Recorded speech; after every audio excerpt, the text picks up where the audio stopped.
Russian tanks entering the village of Lipivka in late February, now in charge here of life and of death.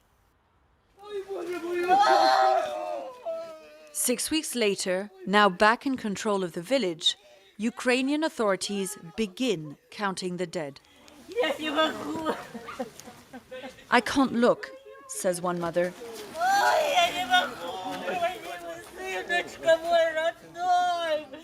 It was only after the tanks had withdrawn that Ukrainian prosecutors were able to start piecing together what had happened. They now suspect these men of crimes in violation of the rules and customs of war. On this street, 9 soldiers of the 64th Brigade imprisoned unarmed civilians. They detained and tortured them for 10 days, inflicting bodily harm, and carried out mock executions. We wanted to see for ourselves where some of these alleged crimes might have been committed. Going door to door with pictures of the soldiers, we meet Andrei, who recognizes one of them. Is it locked?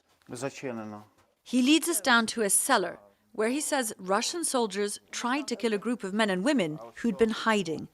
They used grenades and rifles, he says, but the civilians managed to survive by heading further into the darkness. This is the scene of just one of the alleged crimes of the men of the 64th Brigade.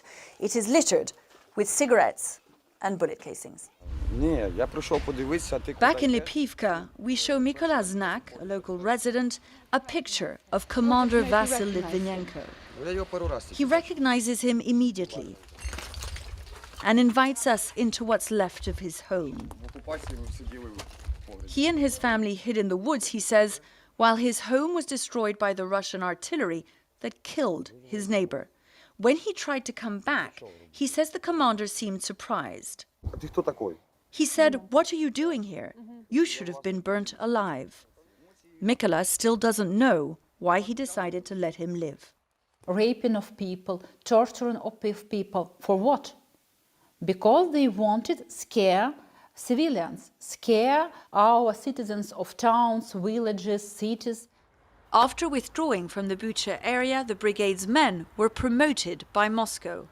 The Kremlin denies any involvement in the mass killings. The 64th Brigade was created after the Georgian War, according to Ukrainian intelligence. The soldiers of this brigade, he says, were noted for their robberies and rapes. But instead of bringing order to the brigade, the Russian command armed it, he explains, with modern weapons and sent it into Ukraine. Beyond working out exactly what the Russian soldiers who occupied this area north of Kyiv might have been responsible for, the big question for Ukrainian prosecutors now is where they are. Until they can figure that out exactly, of course, Erica, they continue to gather evidence not only for the own prosecutions that they hope to bring according to Ukrainian law, but evidence that they intend to pass on when they think it will be appropriate to the International Criminal Court, itself carrying out its own investigation. In the meantime, that news that they could be back, or some of them could be back in Ukraine and fighting in the east, of particular concern. If they get pushed back, what will they leave behind?